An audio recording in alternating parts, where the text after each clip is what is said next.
hacer una pequeña corrección de dos compañeros que me acaban de mirar, de decir. Entonces, pero digamos que ahí estamos todos ya los del grupo, ¿no? Perfecto, listo. Porque pues la lista es más o menos del 77. Toca mirar la lista original, como siempre, ¿no? Personas al día y personas no al día, y bueno, y vamos actualizando ese tema. ¿Listo? De eso sí, ya nos toca a lo último miramos para poder subir notas y eso, ahí es cuando se mira los que están al día y no al día. Listo, perfecto. Bueno, Javi, muchas gracias. Bueno, mis Vale, David. queridísimos muchachos, nuevamente aquí a torturarlos un rato más. Mm, estuvimos hablando de medida de aseguramiento en la clase anterior, ¿sí o no? Aló. Sí, sí, señor. Exactamente, sí, señor. Sí, profe, fue lo que vimos la semana pasada. Bueno, en el canal de YouTube yo he ido colgando los videos de las clases. El que quiera consultarlos de nuevo, ahí están. El día de hoy traigo un tema bastante polémico. Como yo les dije, ustedes ya vieron derecho procesal penal. Simplemente aquí lo que vamos a tratar de mirar son cómo es que funciona en realidad el sistema. Porque el código es una cosa, eh, aparte del código, los juzgados tienen políticas y uno le toca ir construyendo un andamiaje para que esas políticas no le frustren el trabajo. ¿Listo? Entonces, muchachos, ¿qué tenemos aquí importante? Bueno, si hablamos de la medida de aseguramiento, listo, se impuso una medida, yo les dije, bueno, si se apela, dependiendo de lo que necesiten, que es más benéfico que una audiencia revocatoria, sustitución de medida y demás, artículos 318, 307, inclusive miramos el tema de la prórroga de medida de aseguramiento. Pero hay cositas más importantes también que tenemos que entrar a determinar. Yo les colgué, muchachos queridos, unas jurisprudencias y algunos aportes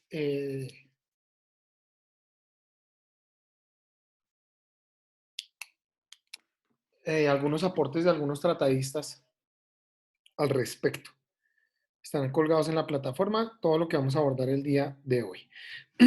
Pues bien, el Instituto de Libertad por Vencimiento de Términos, mis queridísimos doctores.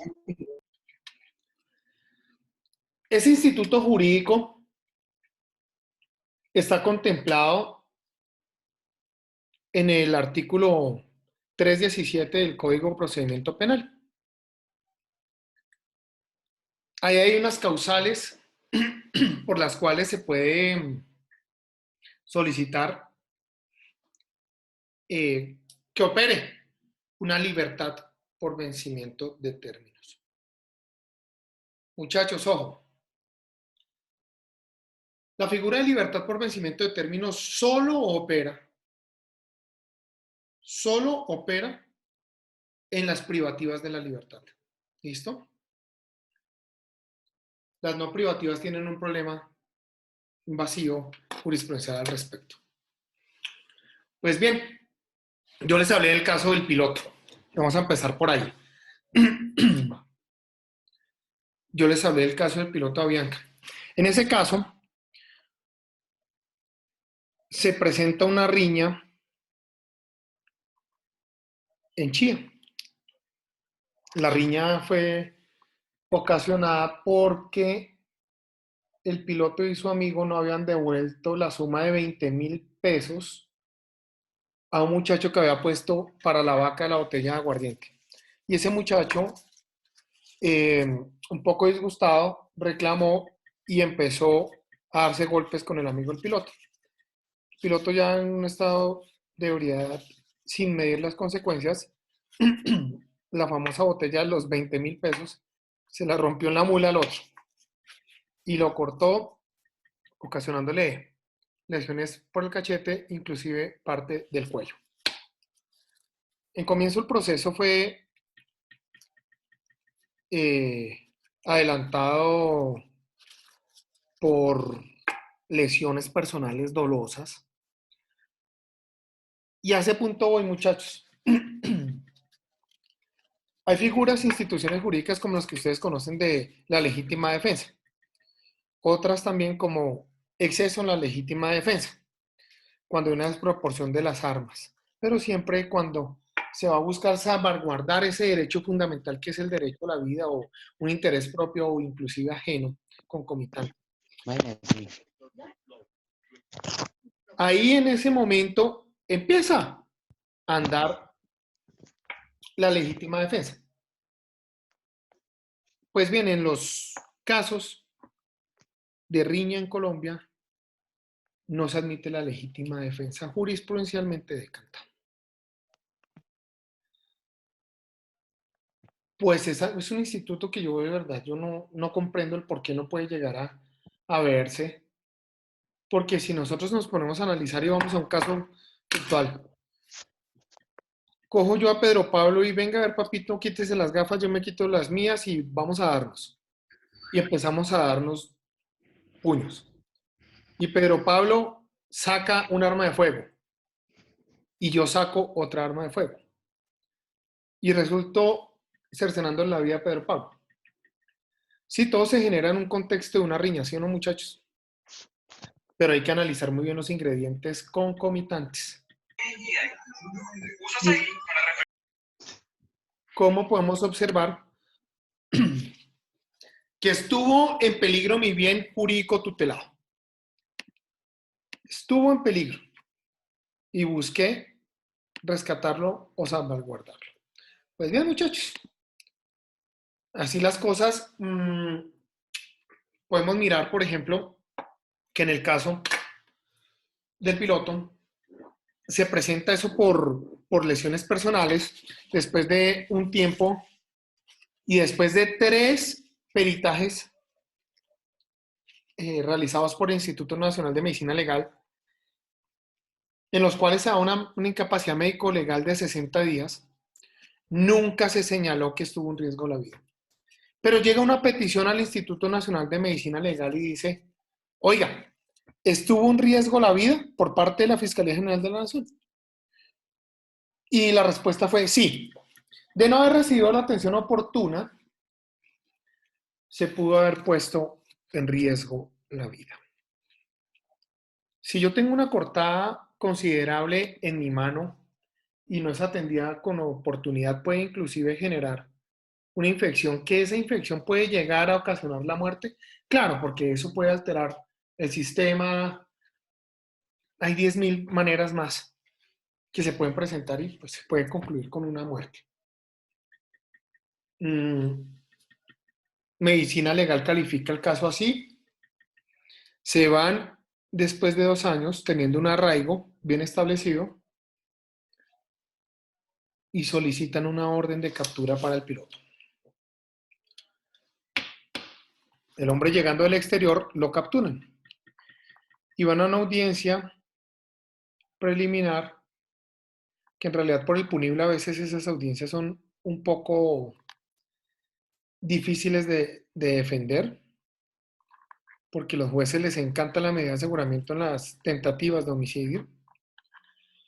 Y el abogado que estuvo ahí, por no descalificarlo, porque no tenía buenos elementos, pues no tuvo mucho que alegar y se impuso la medida de aseguramiento. El personaje contacta a la oficina, solicitamos audiencia revocatoria de la medida de aseguramiento con varios ítems. Uno en la situación fáctica decía la Fiscalía General de la Nación que era desbordado el empleo de una botella. Yo empiezo a investigar con mi investigador privado y ¿qué logramos destacar? Que en realidad la riña no había sido la víctima contra 2 sujetos, sino la víctima junto con 4 más contra 2 sujetos. Y estaba de por medio el arma cortopunzante que calificó la Fiscalía General de la Nación, que era la botella. Entonces, la Fiscalía General de la Nación se nos va en un peligro para la sociedad y lo desarrolla en el empleo de arma cortopunzante.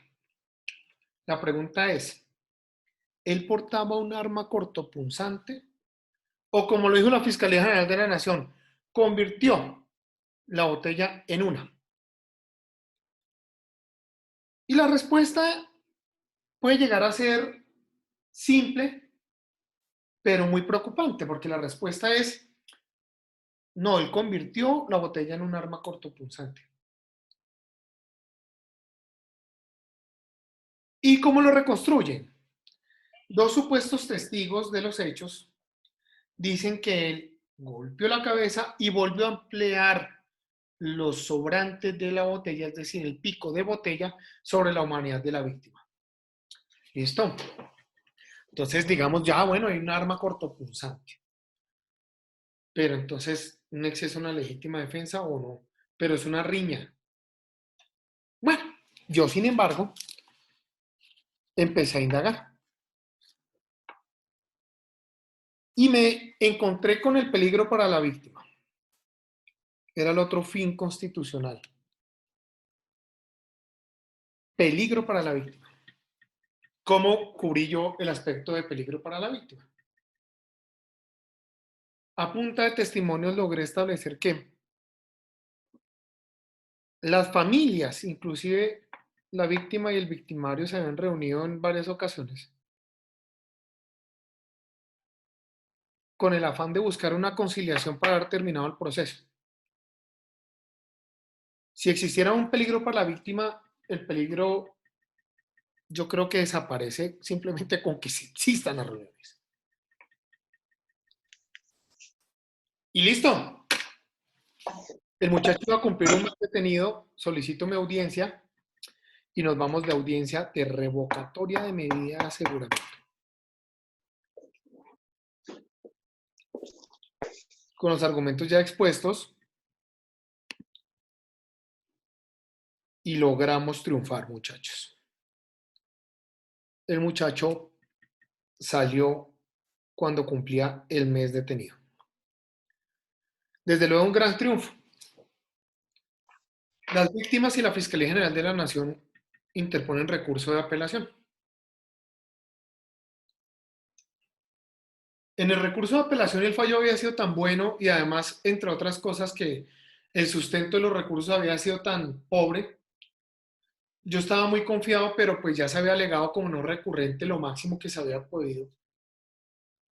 Y me encuentro con la sorpresa que revocan el fallo, muchachos. Y dice el juez de segunda instancia que cómo iba a ser creíble un testimonio de la hermana de mi cliente, que era por obvias razones ese testimonio, un testimonio que podía ser amañado. Y ella, ¿qué era lo que había dicho? Oiga, sí, mis papás, mi hermano se han reunido con ellos varias veces a buscar una conciliación. Yo me puse a mirar y en plena audiencia, el representante de víctimas suministra un peritaje por lesiones personales, peritaje económico, en el que señalaba el daño material y los daños morales, por un valor de 500 millones de pesos. Y el mismo representante de víctimas llega y dice, es que tratamos de conciliar, pero, y aquí está el peritaje. Cuando él corre traslado de eso, yo le dije, ese elemento material probatorio sí que le sirve a la defensa, porque eso sí corrobora que en realidad sí existieron las reuniones. Oiga, para el juez eso no sonó. Revocó diciendo que no. Un juez promiscuo de un pueblito. Bueno, se revocó, ¿qué podemos hacer?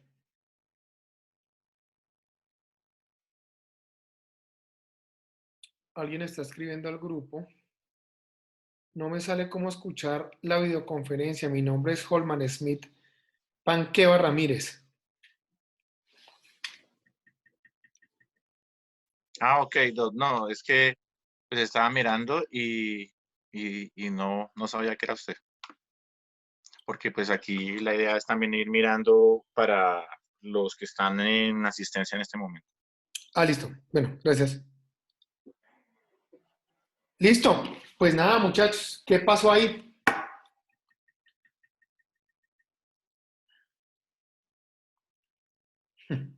Se compartió una pantalla.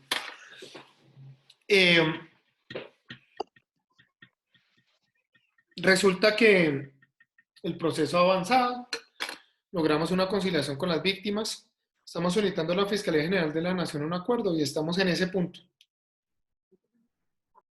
Pero mientras tanto, mi cliente se encuentra libre.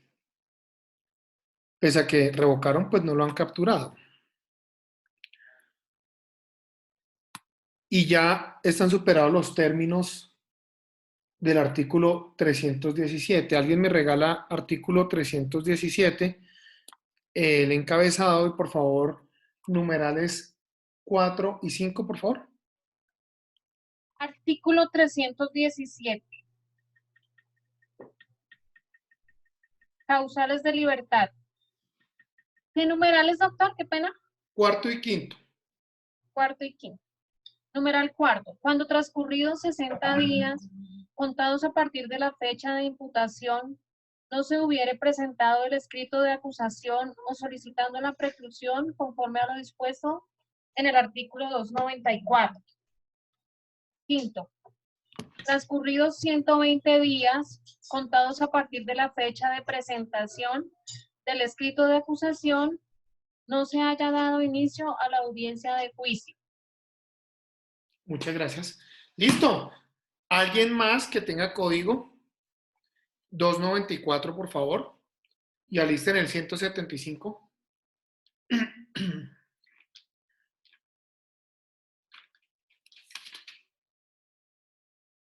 Doc, 294. Artículo 294. Vencimiento del término. Vencido el término previsto en el artículo 175, el fiscal deberá solicitar la preclusión o formular la acusación ante el juez de conocimiento. De no hacerlo, perderá competencia para seguir actuando, de lo cual informará inmediatamente a su respectivo superior. En este evento, el superior designará un nuevo fiscal, quien deberá adoptar la decisión que corresponda en el término de 60 días, contados a partir del momento en que se le designe el caso. El término será de 90 días cuando se presente el concurso de delitos o cuando sean 3 o más los imputados o cuando el juzgamiento de alguno de los delitos sea de competencia de los jueces penales del circuito especializado. Vencido el plazo, si la situación permanece sin definición, el imputado quedará en libertad inmediata y la defensa o el Ministerio Público solicitarán la preclusión al juez de conocimiento. Muchas gracias. ¿Y el 175? Duración de los procedimientos. El término de que dispone la Fiscalía para formular la acusación o solicitar la preclusión no podrá exceder los 90 días contados desde el día siguiente a la formulación de la imputación, salvo lo previsto en el artículo 294 de este Código. El término será de 120 días cuando se presente concurso de delitos, o cuando sean 3 o más los imputados, o cuando se trate de delitos de competencia de los jueces penales del circuito especializados. La audiencia preparatoria deberá realizarse por el juez de conocimiento a más tardar dentro de los 45 días siguientes a la audiencia de formulación de la acusación. La audiencia de juicio oral deberá iniciarse dentro de los 45 días siguientes a la conclusión de la audiencia preparatoria. Parágrafo. La Fiscalía tendrá un término máximo de 2 años contados a partir de la recepción de la noticia crimis para formular la imputación u ordenar motivadamente el archivo de la indagación.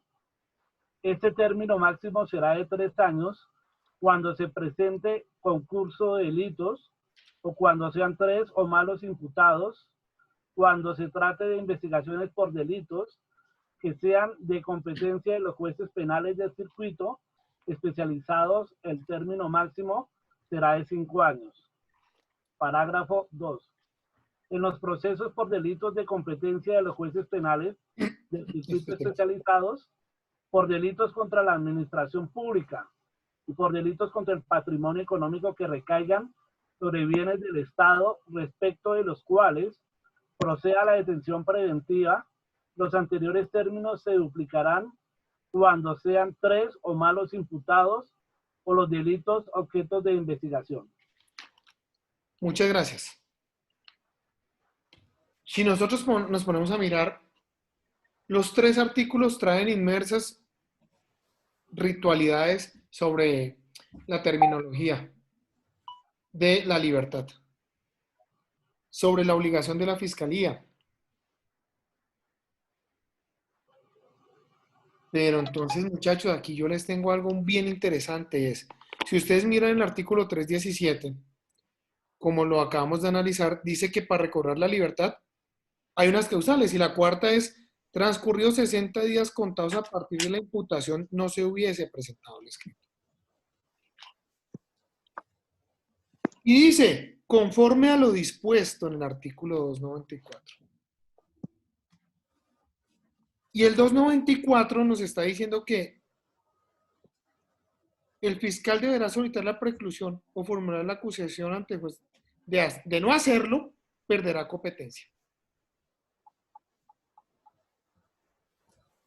Y más adelante, el mismo artículo nos está refiriendo, en este evento se reasignará el proceso a otro fiscal, el cual será el encargado de presentar el escrito de acusación. Muchachos, esto es grave. Esto es bien grave. Porque hay jueces que interpretan la norma del 317 como nos remite al 294, lo toman como, miren, hagamos el conteo. El 294 nos remite al 175 y el 175 dice 120 días.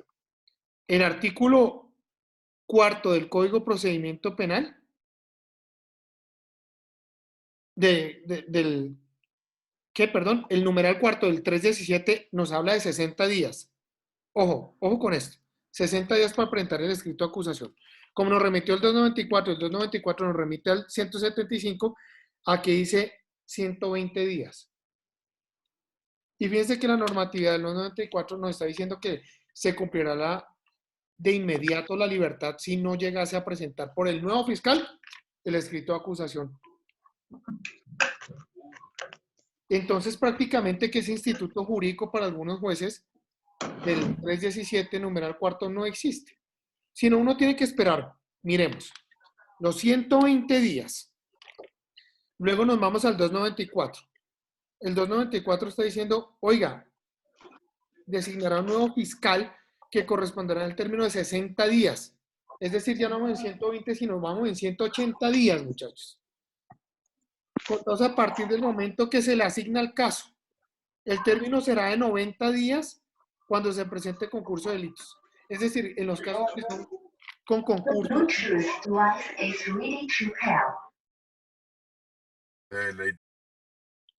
En esos casos, fíjense que la norma nos está remitiendo y nos está haciendo es un mal por una indebida transliteración o una indebida incorporación de la norma, porque ese no era el espíritu del legislador. Porque si no era fácil haber puesto la cantidad de días. Listo. Esa situación es bien complicada, hay que pelearla muy bien, muchachos. Entonces, ¿cuál es el secreto? Cuando vayamos a buscar una libertad por vencimiento de términos de la causal cuarta del 317, siempre hagan la analogía completa, váyanse al 294 y el 294 al 175. Y siempre ustedes tienen que argumentar, siempre adelántensela al juez, argumentar que lo que establecen esas sanciones son de índole disciplinario, pero la libertad prima. Y lo que ustedes tienen que hacer valer es esa primera parte del 317. Las medidas de aseguramiento indicadas en los artículos anteriores tendrán vigencia durante toda la actuación sin perjuicio de lo establecido en el parágrafo 1 del 307. Las medidas de aseguramiento privativas del orden.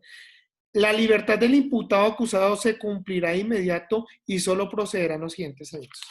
Entonces, la invitación es que se vayan adelante. Hay jueces que sí la conceden. Se vayan adelante, ¿listo? Segundo parámetro. Yo ahorita yo los dejé en suspenso con lo del piloto, pero ya vamos a continuar al hilo, ¿listo? Listo, ya tenemos esa libertad por vencimiento de términos. Ojo, yo les dije, hay jueces que dicen que la vacancia judicial debe ser descontada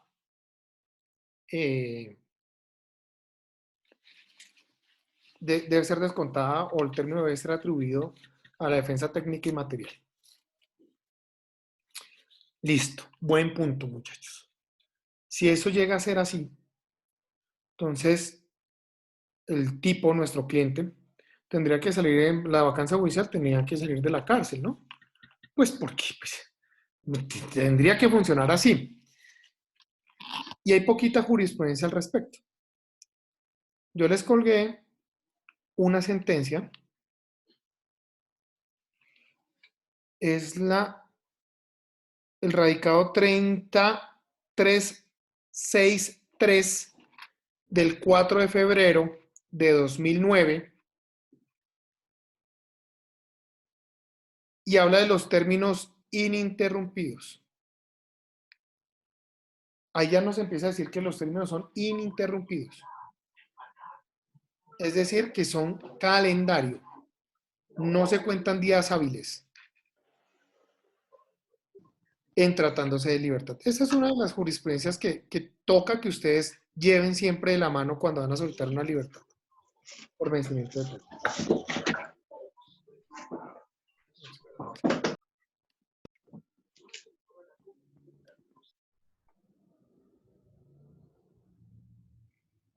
Listo, entonces llevamos la jurisprudencia, llevamos todo organizado. Como siempre, nosotros tenemos nuestra argumentación bien jalada, pero no podemos descuidarnos con ese tipo de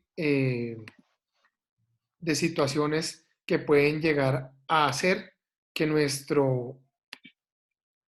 intervención no prospere. Perfecto, muchachos. Ahí vamos bien. Vamos ahora a la causal quinta del Código de Procedimiento Penal, del 317. La causal quinta nos dice, oiga, usted tiene este término que está basado con posterioridad al trámite procesal, con posterioridad a la presentación del escrito de acusación. Entonces, ustedes juiciosos nunca han aplazado una audiencia, nunca se ha desarrollado, pero, por ejemplo, hay casos en los cuales hay más de un defensor porque son más de un procesado, y ese otro defensor llegó, interpuso un recurso, por ejemplo, audiencia preparatoria con la negativa de la incorporación de una prueba a juicio, y en el tribunal se demoraron un reguero de tiempo para resolver el recurso. Entonces ustedes dicen, no, pues eso fue allá, ese fue ese abogado, nosotros nuestros términos están tranquilos, nos vamos de audiencia. Llegan a la audiencia, ya saben qué llevar, la renuncia a comparecer del acusado, llevan todo organizado. Muchachos, aquí se presenta una situación. Resulta que los jueces niegan, argumentando que el término de ese abogado también le cuenta a usted. Porque es que ese término fue en operancia de la bancada de la defensa. La bancada de la defensa. Entonces, todo lo que haga una defensa se le cuenta a todos. Y descuentan los términos como maniobras dilatorias.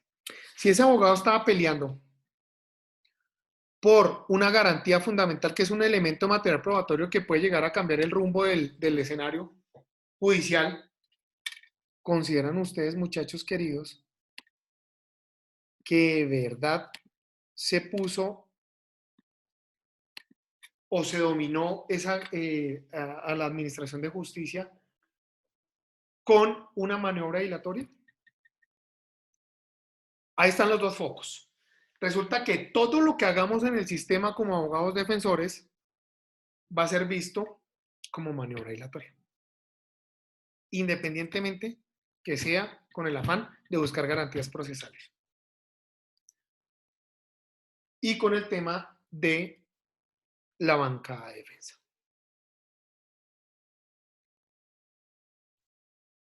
Muchachos lindos, no hay cosa más mentirosa que la supuesta bancada de la defensa. Les voy a compartir, que no alcanza a colgarles.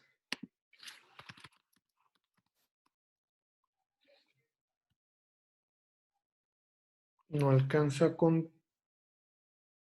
contarles. A colgarles toda la jurisprudencia que tenía preparada. Pero sí quiero que lo apunten. O les voy a compartir la pantalla donde yo tengo una de las alegaciones que se hizo en una audiencia sobre el tema de bancada de la defensa.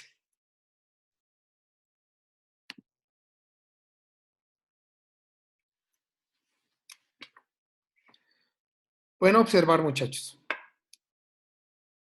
Corte Suprema de Justicia, STP 3050 del 27 de febrero del 2018, dentro de la radicación 62, 63, 64. Resulta que acá, al respecto, dice que la bancada de la defensa, y así lo entiende la Corte Suprema de Justicia desde otra sentencia que la misma Corte en esta jurisprudencia la cita, que es la SCP 2648 del 2014, dice, la bancada de la defensa entendida como un conjunto es el sujeto procesal dual. ¿Qué quiere decir el sujeto procesal dual? Muchachos, esto no es otra cosa más. No es nada más y nada menos que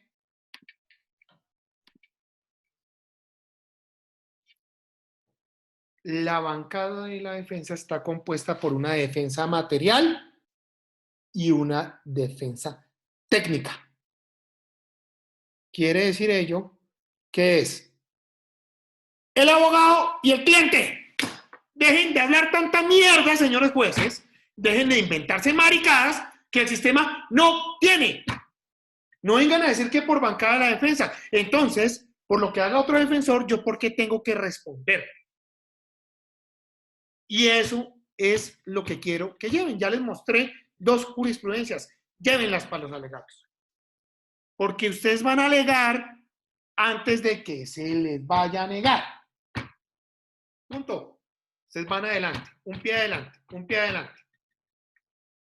Dirán algunos, oiga, pero es que este man nos está dictando una clase solo para los defensores. Y claro, como él es defensor, claro, mi amor divino, se supone que yo le estoy dictando consultorio jurídico 4 y se supone que usted debió haber enfrentado algún proceso penal, inclusive que se le pueda asignar un proceso penal hasta que se gradúe. Y esa es la finalidad de esta cátedra. Porque es que ustedes no van a ser, mis queridísimos doctores, en el consultorio jurídico no van a ser fiscales ni jueces. ¿Listo? Y si lo van a hacer ya después de graduados, por favor apliquen el derecho en debida forma. No se inventen maricadas. Es sencillo. No nos inventamos vainas y hacemos que el sistema fluya. No nos debe doler, no nos debe doler si una persona sale libre. No nos debe doler. Si sale libre es porque tiene un derecho. Si esa persona es cuestionada porque quebrantó derechos, nosotros en la Administración de Justicia, ¿quiénes demonios somos para negarle los derechos quebrantando derechos? Seamos justos. Seamos justos y llegamos más lejos. ¿Listo? Entonces, llevamos ese argumento y peguemos primero. Si el juez es de los que le va a negar o le va a negar, se la va a poner usted de para arriba para que le niegue. Y entonces, por lo menos, usted va a tener cómo darle duro en una apelación y puede prosperar su recurso y en segunda instancia se revoca esa decisión y tienen la libertad de esas sufridas, de esas que le dan ganas a uno de beber a tipos como yo que no beben. ¿Listo? Entonces, lo miramos, peleamos y vamos excelente. Listo. Resulta que dentro del proceso, muchachos, se presentó una situación muy particular.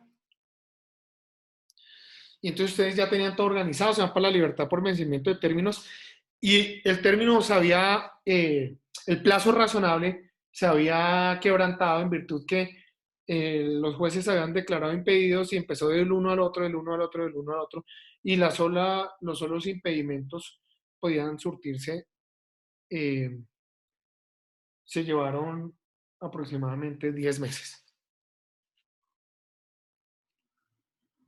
Listo. Oiga, muchachos, esto sí que duele en el alma. De verdad que duele en el alma. Radicados. 34.727 del 2010. 40.660 del 2013. 47.004 del 2015. Los tres colgados en el sistema para que los descarguen. ¿Sabe qué dicen estas bellezas divinas? Nos dice, oiga, en tema de recusaciones e impedimentos,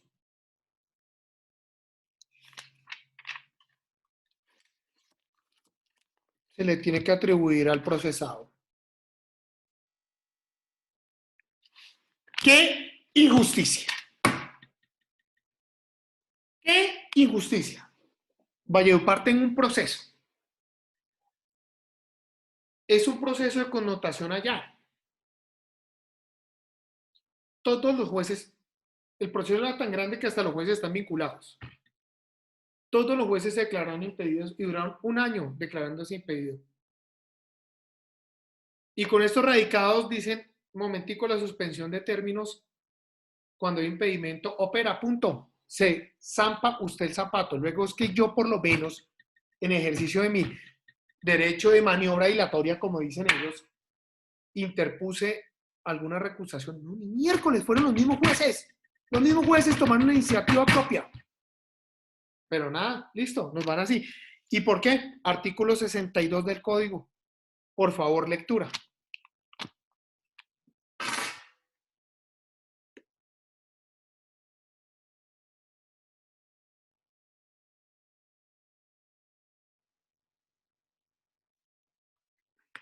¿No hay voluntarios? Profe, si quiere le leo. Muchas gracias. Sí, bueno. Suspensión de la actuación procesal. Desde cuando se presente la recusación o se manifieste el impedimento del funcionario judicial hasta que se resuelva definitivamente, se suspenderá la actuación. Cuando la recusación propuesta por el procesado o su defensor se declare infundada, no correrá la prescripción de la acción entre el momento de la petición y la decisión correspondiente. Muchas gracias. ¿Qué demonios dice ese artículo sobre la libertad? No dice ni miércoles. Suspende los términos de la actuación. Ah, claro, entonces, imagínense ustedes el preso en la cárcel. Uy, qué chimba, se suspendió el proceso. Yo estoy aquí en la cárcel relajado, se suspendió. Se suspendió. ¿Qué se suspendió? ¿La libertad se suspendió? ¿Sale libre ese día? No, no sale libre. No van y se lo llevan y lo traen. No, lo dejan allá guardado. Y esos tres demonios radicados asquerosos, qué pena, hay que ser respetuosos de las cortes, dice que la libertad por vencimiento de términos no opera por esas suspensiones. Listo. No opera. 10 minuticos y nos continuamos torturando. Vayan, tomen algo. Gracias. Doc. Numerales cuarto y quinto se establecerán los términos cuando hubiere improbación de la aceptación de cargos. Ay, espérate. No, sí es esa. ¿Sí es esa? Ok. Cargos de los preacuerdos o de la aplicación del principio de oportunidad. Ven ustedes. Y el cuarto dice, cuando transcurrió 60 días contados a partir de la fecha de imputación no se hubiera presentado el escrito. Se escucha entrecortado. Y ahora sí. Ya ahí te escucho perfecto. ¿Ya? Sí. Entonces voy a leer el cuarto, del Sí. 317. Cuando transcurridos 60 días contados a partir de la fecha de imputación no se hubiere presentado el escrito de acusación o solicitado la preclusión conforme a lo dispuesto en el artículo 294. Y quinto, cuando transcurridos 120 días contados a partir de la fecha de presentación del escrito de acusación no se haya dado inicio a la audiencia de juicio. Muchas gracias. Oiga, mis chinitos lindos. El tipo aceptó cargos y ahí la norma está diciendo, oiga, la consecuencia de la improbación es restablezcase los términos. Lleva preso 2 años.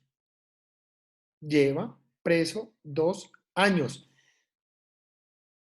Y el artículo 317 lo dice. Y hay unas jurisprudencias que se las debo, muchachos. Oye, y dicen estas berracas jurisprudencias, no que por la aceptación de cargos, entonces la libertad por vencimiento de términos no opera. Listo. Muchachos, y el artículo 307 que nosotros ya vimos en el parágrafo Ley 1786 del 2016, que dice que la medida de aseguramiento debe durar 1 año. ¿Qué pasa? Pues me fui para la audiencia de sustitución de medida de aseguramiento. Me hago mi exposición y me resuelve el juez. Niéguese la solicitud de la defensa en virtud que los radicados manifiestan que cuando hay aceptación de cargos existe la suspensión de términos de libertad, entonces no se puede acceder a la... Oye, ¿quién demonios está pidiendo una libertad? Yo no fui a pedir una libertad, yo fui a pedir una sustitución de medida con ocasión Yo fui a pedir una medida, una sustitución de medida con base en el 307 parágrafo, ley 1786. Entonces, ¿qué uno sorprendido? Apelo, y ese fue peor. Ese me regañó, que yo era el que estaba distorsionando la jurisprudencia. Que porque yo no podía acceder y no entendía que no podía acceder a una libertad por vencimiento de términos. Que no estoy pidiendo una berraca libertad por vencimiento de términos. Punto. Yo lo que estoy pidiendo es sustitución de medida de aseguramiento. La norma es clara. Independientemente de que hubiese aceptado cargos, desde mi punto de vista, lo concerniente o aplicable a la situación era que la Fiscalía tenía que haber pedido la prórroga de la medida de aseguramiento, ¿sí o no? Pero no lo hizo. Instauró acción de tutela. Tribunal de Valledupar. Va y le queda al magistrado que está investigando a los jueces. del mismo caso. Entonces el magistrado, pues sin lugar a dudas, no que le va a interesar que salga una persona de acá. Y llega y dice, niéguese. En estos momentos está en la Corte Suprema de Justicia esperando fallo. Puede existir, muchachos queridos, puede existir una de las pocas jurisprudencias que hay en materia de prórroga de medida de aseguramiento. Dios nos ayude y sea algo favorable, porque sería una buena jurisprudencia producto de una acción de este humilde defensor. Hay una jurisprudencia, muchachos, que ahora de la prórroga de medida de aseguramiento, creo que es del año 2017, si mal no recuerdo. Tengo el radicado es 43724. No recuerdo si fue el 2010, no, sí, creo que es de 2017. Esa jurisprudencia es del hermano Uribe, que la interpuso el doctor Jaime Granados.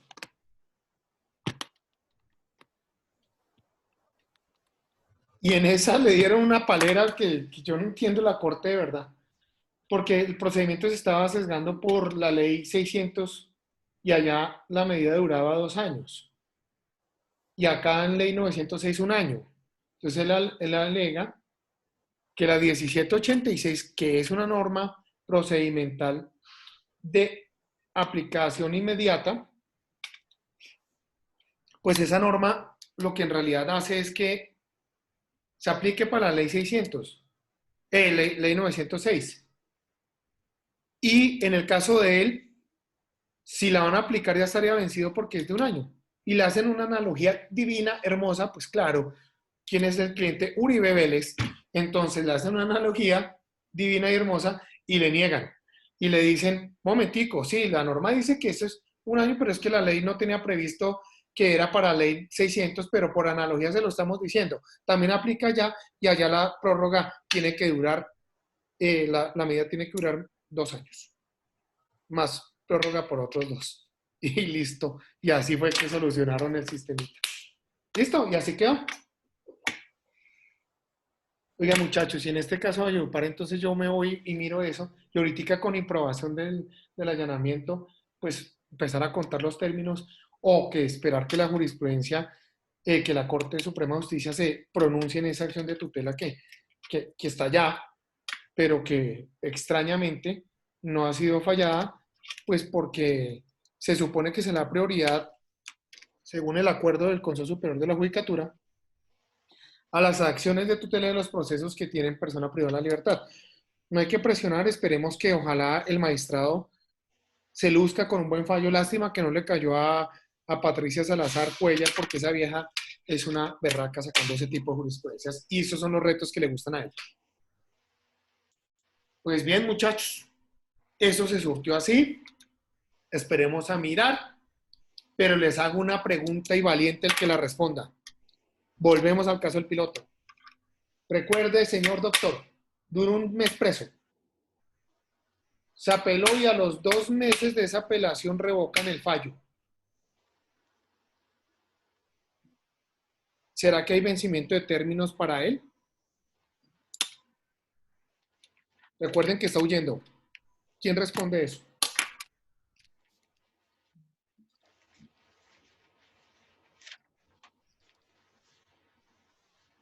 Por favor, repite la pregunta. ¿Qué opinan, muchachos queridos?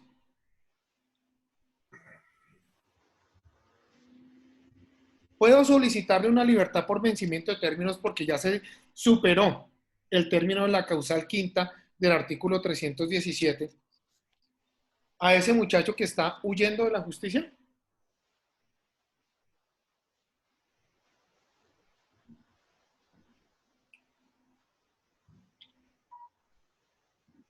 Están mudos hoy.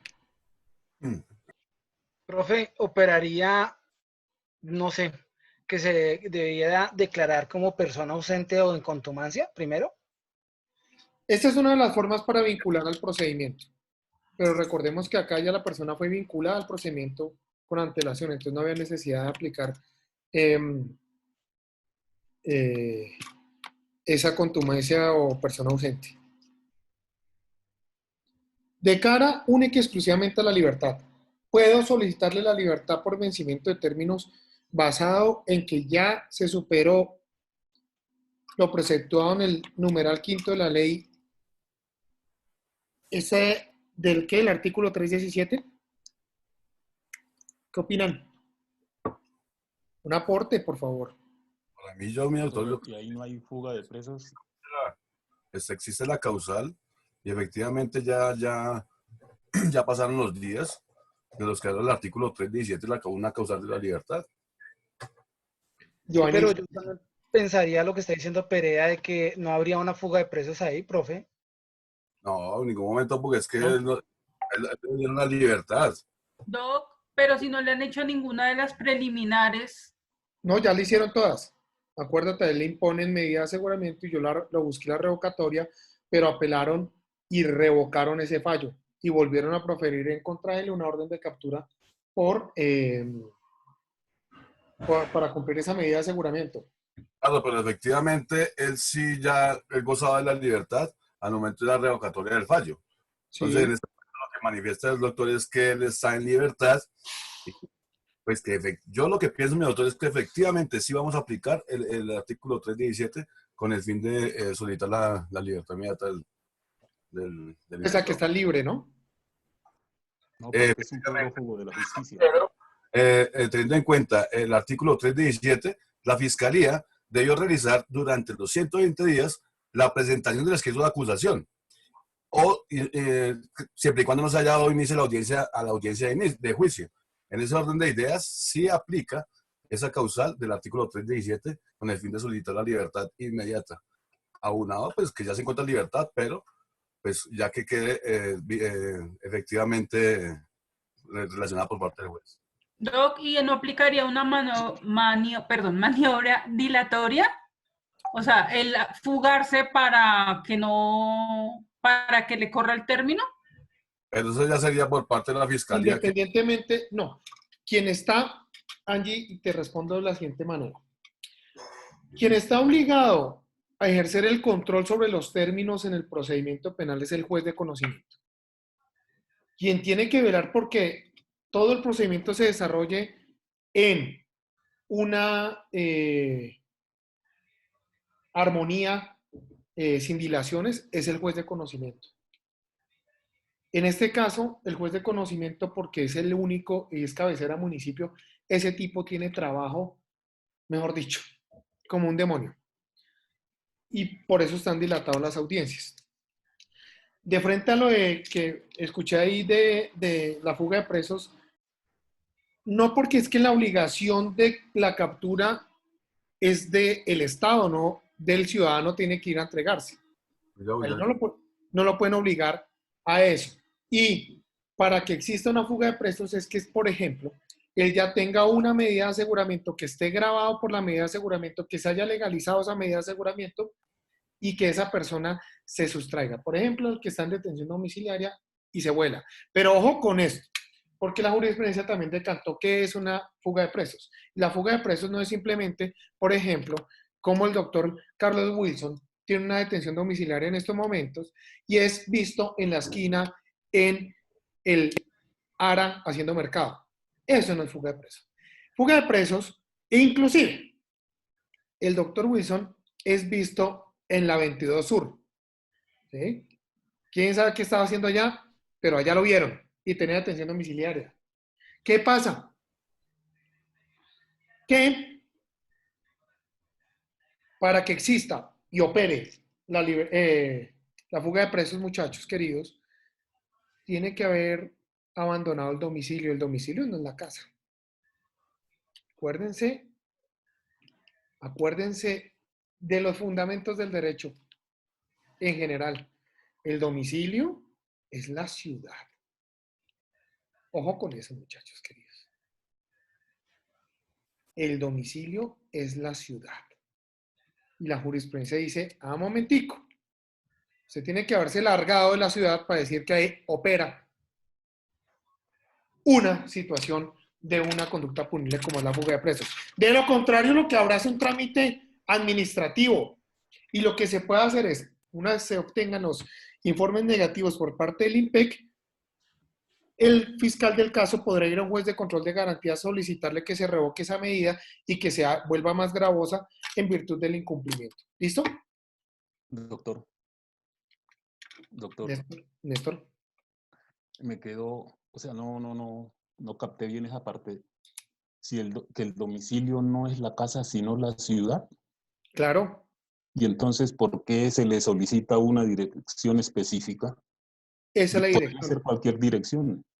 Claro, pero es cualquier dirección, pero, y se tiene que verificar la dirección, pero es que es un principio fundamental del derecho en general. Ustedes tuvieran que haber visto esto en Introducción al Derecho, inclusive. ¿Qué es un domicilio? Y el domicilio no es la casa. ¿Sí? El domicilio es la ciudad. Ese es el domicilio. Domiciliado en esta ciudad. Acuérdense de los memoriales cuando decía mayor de edad y domiciliado en esta ciudad. No decía domiciliado en la dirección tal. No, es la ciudad. Y así lo define la Corte. ¿Listo? Doctor, buenas noches. Doctor, entonces una persona cuando tiene medida de aseguramiento en domicilio o tenga sentencia condenatoria y se salga de la casa o se ausente de la misma, la autoridad, ¿por qué delitos lo puede capturar? Claro. No es por qué delitos, sino simplemente en función del cumplimiento de la medida de aseguramiento. Y vuelvo y repito, lo que tiene que hacer el juez, y ya que es una persona condenada, es ante el juez de ejecución de penas, decirle, oiga, este bellaquito está incumpliendo, revóquele esa medida y mándelo a prisión. Y ahí es donde se lo llevan. ¿Listo? Pero entonces, ¿quién tendría esa función sería el INPEC a todo momento, ¿no? Claro, es que el INPEC normativamente es el obligado a vigilar medidas y penas de las personas. ¿Y si lo captura, digámoslo de alguna manera, la vigilancia? La claro, policía. la vigilancia tiene que ponerlo a disposición del juez de conocimiento, que es el juez la autoridad que lo tiene. Y ese, a su vez, tiene que entregárselo al INPEC. ¿Listo? Pero en esos casos... Así no funciona, doctor, en esos casos, lastimosamente en Colombia. Doctor, pero en esos casos, y yo hice muchas capturas así, el tipo se encontraba a las afueras de la residencia y se judicializaba por fuga de presos, se pedía la carta geográfica al INPEC y se dejaba a disposición de fiscalía. Señor, ¿qué ordena? Te invito a que busques los procesos y mires en qué terminaron, porque judicialmente es imposible. Yo trabajé en la administración pública y ese punible es un delito contra la administración pública. Y ahí está decantado las reglas. ¿Qué es lo que pasa? Que la fiscalía, ese es el berraco lío, que la fiscalía judicializa todo. Judicializa absolutamente todo sabiendo que no hay por qué judicializarlo. Simple y llanamente, con el informe, cuando se entregue, se le pone el informe, se le revoca la medida y punto, lo mandan a prisión. No iniciarle un punible por fuga de presos, porque ya la jurisprudencia ha sido clara. Y eso lo hacían mucho. E inclusive, ¿saben dónde lo hacen más? En las juris, porque allá sí es que no, como que no, a veces no ni conocen jurisprudencia. Doctor, entonces, si esta persona, digamos, el mismo procesado, que tenga medida de aseguramiento o sentencia condenatoria, bueno, medida de aseguramiento, porque si digamos que está en una estación de policía, ya tiene noticia criminal, se le ha hecho apertura de la misma, mientras los actos urgentes. Puede que en la imputación de cargos, en la medida de aseguramiento, pues le hayan dado intramural. Esa persona está en la estación de policía mientras que se hace el debido proceso para el centro penitenciario o entregarlo al INPEC. De igual manera, se va de la estación de policía. Posteriormente, entonces, ¿sería un acto administrativo? No, porque ¿por qué delito se captura esa persona otra vez? No, porque simple y llanamente ya tiene una medida de aseguramiento es por la misma situación. Él puede ser capturado 10.000 veces por la misma situación. Simple y llanamente porque está vigente la medida de aseguramiento. Punto. Pero, o la medida, pero como ya es condenado, entonces ya no es medida, sino... Exacto. ¿Sí? Entonces Pero, vayamos a un caso más extremo. Si está en un centro penitenciario, ya sea la Modelo o que sea la Picota, y de igualmente se va de ese establecimiento, pues imagino que eso no va a ser un proceso administrativo, sino ya sería penal, ¿no? Y pero, por bueno, ende, pues se podría capturar. pero sí, claro, no, es que no, la discusión jurídica no es si se puede capturar o no. Simple y llanamente, una persona que tiene grabada una medida o que tiene grabada una sentencia y se encuentra no cumpliendo la misma, esa sentencia o esa medida le va a aparecer figurando. Y por lógica natural, inclusive muchachos, inclusive, esto pasa mucho. La persona cumple la sentencia y no descargan del sistema y, por ejemplo, SEA lo sabe, porque me imagino que en el ejercicio de sus labores lo ha visto. La persona tiene vencida la orden de captura en unos casos o es una pena que ya cumplió, pero simplemente tienen que hacerle el trámite judicial porque es que se emite una función de la policía al Pero momento de capturar a una persona. eso ya no, ahí sí sería, se materializaría algo administrativo, ¿no? Pues ya se solicitaría a los centros judiciales, pues darle de baja administrativamente a esa anotación, ¿no? Sí, claro, pero es exactamente la misma situación, tienen que ponerlo a disposición, porque eso no lo puede hacer la policía. Doc, Yo, me yo le confundí. entiendo ahí. Dime. En lo que Yo, decía el compañero Eder, digamos, si es un preso que está en la Modelo y la fuga es cuando le pagan a los del IMPEC para que los dejen salir a la tienda a comprarse un cigarrillo o algo, ahí se les Eso ya imputaría es fuga. otro estadio. Estamos hablando que la jurisprudencia nos está hablando que cuando se abandona el domicilio para la detención domiciliaria, la jurisprudencia lo que nos atañe es el domicilio para ese tipo de medida, pero en intramural ya es otro cuento. Porque fíjense que, entre otras cosas, en la detención domiciliaria, aquí el tema es probando es lo más interesante es el dolo, muchachos. Y el dolo. Si una persona se está fugando de una cárcel, es porque no va a volver a la cárcel. Cambio una persona que es sorprendida en la cárcel, en la calle, que tiene una detención domiciliaria, no podemos atribuir esa misma intensidad del dolo. Porque la persona, por ejemplo, está incumpliendo una obligación que tiene, pero el tipo nunca se va a ir porque además es donde vive.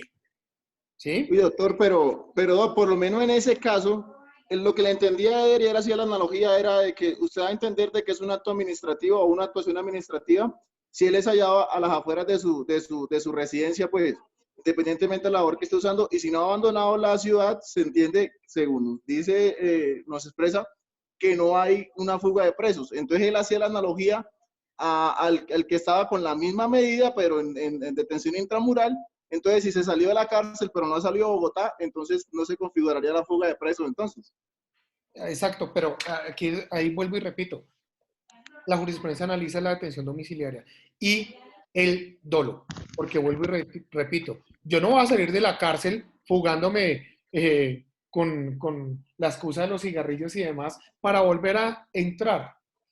Miren, hay un caso muy emblemático que fue el del falso fiscal. ¿Se acuerdan de ese caso? Sí. Sí, señor. El grado del dolo era tan inmenso que tuvieron que valerse de artimañas como un falso fiscal para obtener la libertad de la persona. Desde luego que esa persona que sabía que ese no era el fiscal del caso, que sabía que todo era montado, tiene que responder por el del punible de fuga de presos. Porque allá, para salir de prisión, la única es con trampa, si no es una autoridad competente la que da la libertad.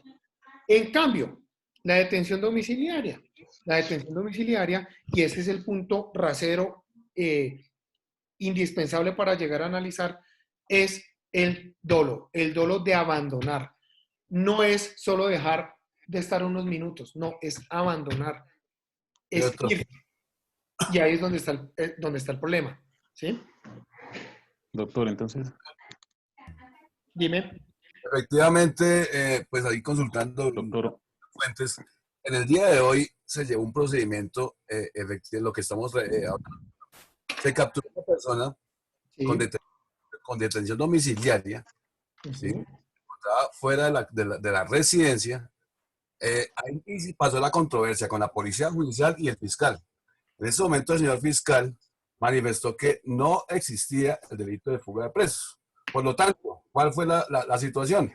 Se dejó a disposición del IMPEC y de inmediatamente se informó ante el juez de conocimiento para que revocara esa medida de aseguramiento. Ante el juez de medida de ejecución de pena.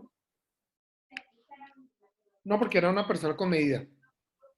Pero ese es el procedimiento natural, muchachos. El problema es que hay fiscales que no conocen y manejan el tema y judicializan a una persona y jueces, como además la imputación es un acto de parte, entonces el juez no conoce inclusive que hay ese poder supralegal que es el control material a la imputación de cargos, que es cuando se violan garantías procesales. Y les da miedo pelear por la dogmática. Esto es pura dogmática, muchachos. Oigan, y entonces este tema es tan delicado, tan difícil de comprender, y volvemos al tema, libertad para el que está libre. Libertad para el que está libre. Les colgué, muchachos, un fragmento de esta hermosa obra. Eduardo Montalegre y Jaime Bernal Cuellar en el Tratado de Derecho Procesal Penal. El proceso penal estructura garantías procesales. No sé si ya la descargaron. Por favor, quiero que la descarguen y analicemos.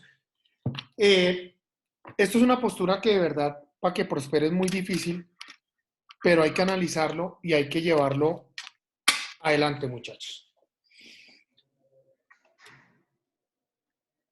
Existe, y nosotros ya sabemos que es un precedente jurisprudencial, ¿no? Un precedente jurisprudencial, y nosotros ya también sabemos que es una línea jurisprudencial. Y la línea jurisprudencial, entonces decimos, compendio de 3 jurisprudencias que van en la misma línea, de la misma corporación. Sentencia radicado 13.024 de 1997.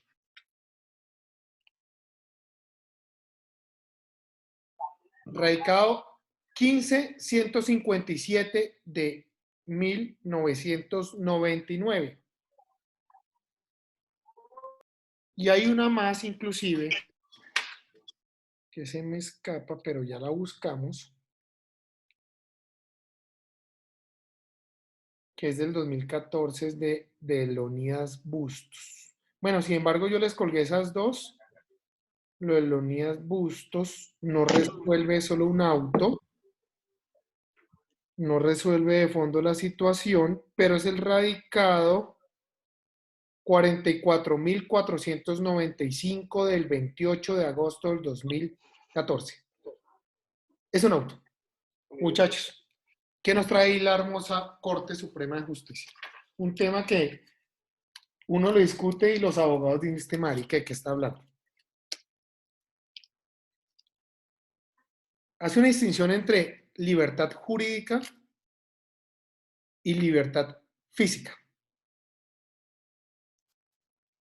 Y la respuesta es sencilla.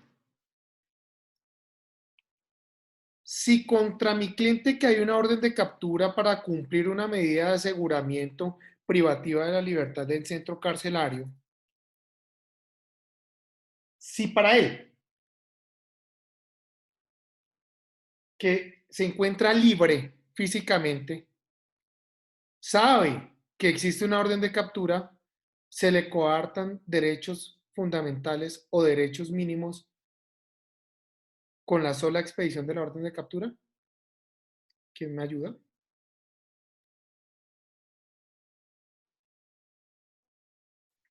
¿Nadie opina? Pues ahí pues, que depende de la situación, porque Si él, generalmente la orden de captura la dictan cuando la persona ha sido ausente del proceso. Generalmente lo judicializan, no vuelven a hacer presencia en el proceso y cuando ya se dan cuenta es que ya tienen una orden de captura para cumplir condena. Luisito, Entonces miremos yo el diría tema. que desde ese punto difícilmente se le estaría violentando algún tipo de derecho, no sé. Luisito, miremos el punto. Él fue vinculado, se hizo audiencia de imputación y medida de aseguramiento. Se grabó y empezó a cumplir su medida de aseguramiento. Voy a audiencia revocatoria, sale libre en la revocatoria. Después de surtido el recurso de apelación de esa revocatoria, revoca el fallo de primera instancia y vuelve a proferir una orden de captura en contra del cliente. Entonces, aquí la respuesta es sencilla. Pues él está libre, pero él puede votar, no puede votar. Él puede salir a la calle normal, como un ciudadano normal. No, él sabe que si sale lo pueden parar y lo pueden llevar de una vez a cumplir la medida de aseguramiento. Y así hay muchos derechos. No puede acercarse a una notaría. No puede ir a un banco a abrir una cuenta porque los bancos están interconectados. El derecho a la salud también. El derecho a la salud, en estos días estaba enfermo y no La sabía. locomoción. Bueno, pues esas jurisprudencias son para que analicen ustedes y comprendan un poquito más allá. Es un libro que yo estoy sacando de a pocos, de retazos. Doctor Roxín. Pues ahí seguimos, yo sigo mi punto a los Jacobs. Me parece que el deber ser, y él como ciudadano sabe que si tiene asuntos pendientes con la justicia, es presentarse ante el juzgado que lo está requiriendo si él sabe que tiene una orden de captura para presentarse allá. Y ponerse y hacerle frente, para eso él va a tener todas las garantías procesales durante el proceso para defenderse, ¿no? Y se le garantizarán todos esos derechos a los que usted ha hecho alusión una vez se encuentre bajo esa medida de aseguramiento. Como abogado de la víctima, pienso lo contrario. En este momento se aplicaría. Pero la pregunta es la siguiente. Al momento, si se va a solicitar la libertad por el vencimiento de términos, teniendo en cuenta el artículo 317 del Código de Procedimiento Penal, ¿es necesario ir con el imputado? ¿Es necesario que, perdón? O sea, ahí ya se acude con el imputado a la audiencia. Se lo guardan inmediatamente. Eso, por eso le digo. Para eso es la renuncia a comparecer. Acuérdense que yo siempre les digo, pidan esa berraca renuncia. Abogado. Porque inmediatamente lo guardan. Lo guardan. Listo, pues, ¿qué les digo yo? La doctrina tiene que entrar a zanjar los temas que no han sido decantados jurisprudencialmente. Sin embargo, vamos a mirar que esta sentencia sí hace una distinción entre libertad física y libertad jurídica. Pero aparte de estas jurisprudencias de nuestra Corte Suprema de Justicia, Sala de Casación Penal, en la lectura que les dejé en el pie de página, ustedes van a encontrar cositas más interesantes, queridísimos amigos. Por ejemplo, van a encontrar ustedes fallos del Consejo de Estado donde se condena a la nación, por ejemplo, en personas, casos de personas que fueron vinculadas a un proceso, que se encuentran con orden de captura, que se encuentran huyendo, pero que finalmente en casación ganan el proceso. Y por ese tiempo que tuvieron que estar huyendo, que no pudieron abrir un negocio, que no pudieron hacer absolutamente nada, tenga que haber condenado a la nación. Entonces, ¿y desde qué óptica? Desde la óptica de la libertad jurídica y libertad física. Es un tema bien interesante, es un tema de mucho estudio. Yo la verdad, les voy a ser muy sincero, lo intenté, lo negaron, me dijeron, hay que sí o sí materializar la medida de aseguramiento. Y hay unas jurisprudencias que ni las conocía y además el juez cuando me falló, que decían que la medida de aseguramiento tenía vigencia desde el momento que se hacía efectiva. Entonces, ¿cómo está? Las mismas no desconocen la libertad jurídica. Entonces, Es un tema de mucho análisis, de mucha argumentación. Si nosotros nos ponemos a ver, por ejemplo, Donaldo del Villar tiene una obra que se llama Las penas anticipadas. Donaldo del Villar dice, oiga, reconozco la libertad jurídica y libertad física. Eduardo Montalegre y Jaime Bernal Cuellar en este tratado lo reconocen. Ricardo Calvete, padre, que es autor de una de las jurisprudencias, también tiene un trabajo que así lo resalta y dice, oiga, es que una cosa es la libertad jurídica y otra es la física. ¿Por qué? Porque la persona está libre, vamos a variar los tiempos de la judicatura. Si en el Código de Procedimiento Penal ya tenemos unos tiempos decantados. ¿Es un castigo hacia la persona o cómo es el asunto? Y bueno, es interesante, pero también es mucho más interesante el artículo 365 de la Ley 600. Y les voy a compartir aquí, yo creo que yo alcancé a sacar este cuadro comparativo.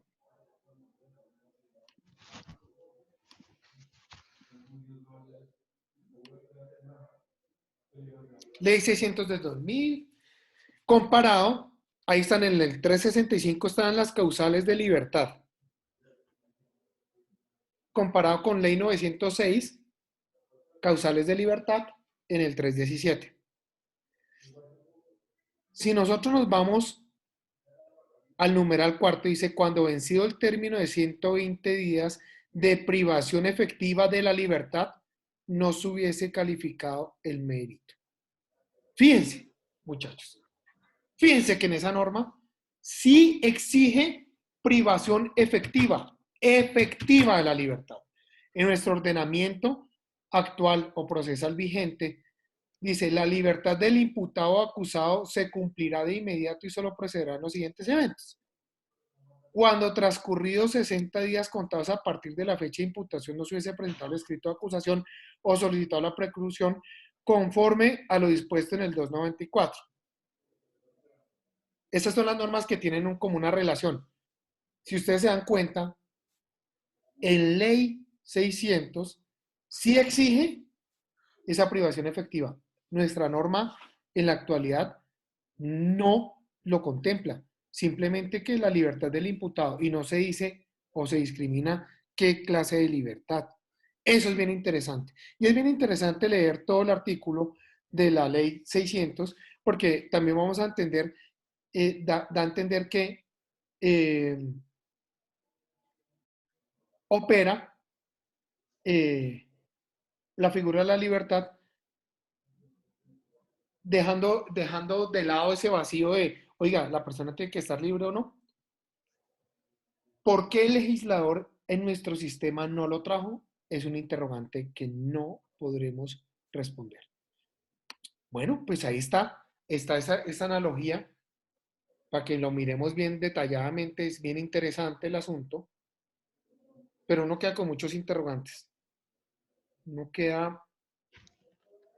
Si la Corte Suprema de Justicia está diciendo existe, si la doctrina como criterio auxiliar lo dice que existe, si existe jurisprudencia del Consejo de Estado,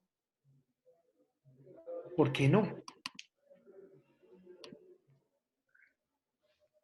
Aquí les traigo, este es el trabajo que les mencionaba ahorita.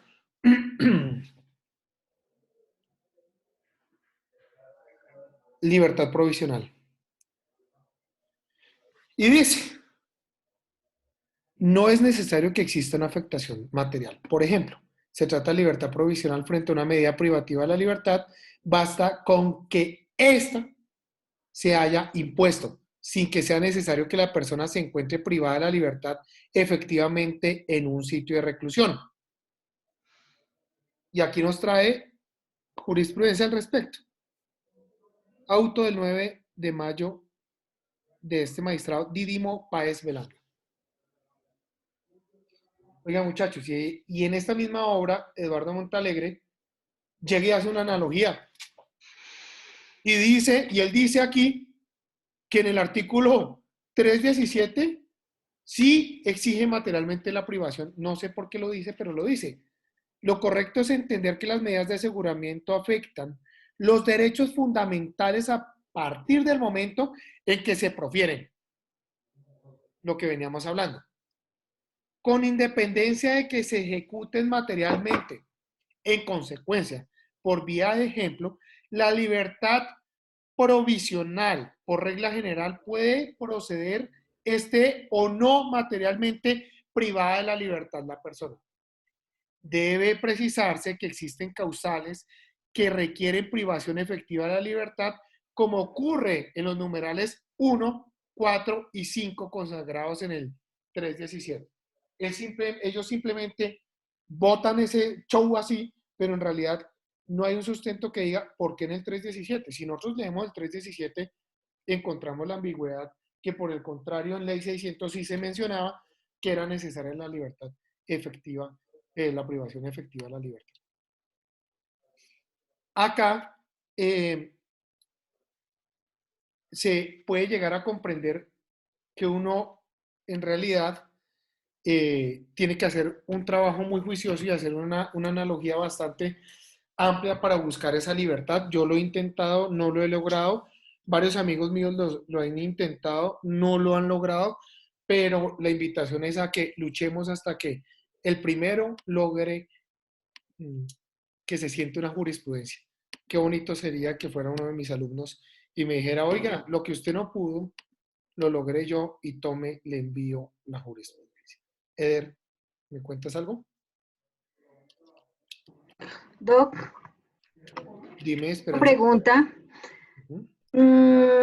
Concluyendo con esta analogía que usted acaba de leer, concluyendo no, pues haciendo como, trayendo acá a colación, que quiere decir que ese tiempo que él ha estado fugado de la justicia, yo lo podría hacer en el caso de que en el momento del juicio dijeran 2 años, 3 años, ya ese tiempo lo puedo hacer cuenta allí. No, esperancita. Resulta que ahí sí el criterio es diferente. El criterio, cuando es el descuento de la persona ha tenido durante el tiempo que ha estado privado de la libertad, ahí sí se exige materialmente la ejecución de la pena o de que la medida se hubiese llevado a cabo en feliz término. Ahí sí no opera, de verdad que no es aplicable.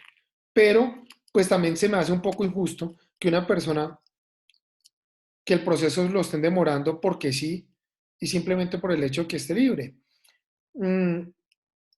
Luisito hacía un buen aporte, decía, venga, pero es que en el entendido del deber ser, él tiene que comprender que tiene que comparecer a la autoridad competente. Sí, digamos que pongámosle un crédito a Jacobs ahí en ese asunto, y digamos si toca hacerlo por esa vía. Pero hay que entender una situación. Primero, la obligación es de la autoridad competente. Y segundo, la obligación sigue siendo la autoridad competente para cumplir los plazos razonables. No quiere decir que porque una persona esté libre tenga que tener un desbordamiento injustificado del proceso en términos, sino simplemente tiene que llevarse a feliz término, porque para eso está la norma procedimental. Hay normas procedimentales, si ustedes se ponen a mirar, cuando se dice, por ejemplo, que se presenta el escrito de acusación, el juez, después de conocido el escrito de acusación, tiene tantos días para fijar la audiencia. Y dice que después de la audiencia, entre la audiencia de acusación y la audiencia preparatoria, tiene que pasar 45 días. Y ahí no dice que porque la persona esté privada de la libertad. Y así sucesivamente con las etapas subsiguientes. Entonces el tema es un poco más de humanismo y dejarle de tener miedo a que las personas salgan libres para enfrentar. De verdad, ustedes vieron, las víctimas solicitándole al juez, rogándole que por favor dejaran libre al piloto. ¿Por qué? Porque el piloto empezó a trabajar una indemnización y el piloto necesita de su empleo para poder continuar indemnizando a las víctimas con la finalidad que la víctima pueda tener ese resarcimiento, no solo económico, sino para poderse realizar las cirugías que necesita. Entonces, se les dijo, si no hay libertad, pues la víctima va a continuar con un detrimento moral y ético y demás, como lo quieran ver, y ni así accedieron. Entonces, muchachos, esperemos a ver qué va a pasar con todo esto y los invito a que lo planteen. Y el que quiera plantearlo, por favor, pues cuentan con los datos que necesiten. Yo les suministro. ¿Listo? Muchachos, se termina esta tortura del día de hoy. Doc. ¿Alguien una pregunta, Harold? Dime. Sí, señor. Doc, ahí aprovechando, es que tengo en el llamado a lista, tengo 2 personas que aparecen, hay uno que aparece en el celular o no sé, como Marco, no sé quién es Marco, y otro que aparece como Samuel Calderón. Entonces, no sé si hayan compañeros nuevos, no sé, para que porfa me escriban para poderlos incluir en la lista, porque si no después van a tener problemas. De hecho, de los que tengo en la lista, pues todos estuvieron, ¿no? Y solamente, no sé si por ahí está Ruiz Leal, Eduardo Alexis, fue el único que me faltó de la lista que no estuvo en clase. Entonces, para que porfa estén pendientes de ese tema. Listo. Si no serán invitados también. Bueno, entonces, Harold, muchas gracias. Y muchachos, nos vemos mañana con más ideas locas sobre el sistema procesal penal. ¿Listo? Muchas gracias. Muchas gracias, Doc. Buenas noches. Buenas noches, muchas gracias. Hasta luego. Buenas noches. Feliz noche, doctor. Feliz noche para todos. Muchas gracias. Gracias, doctor. Buenas noches para todos. Gracias.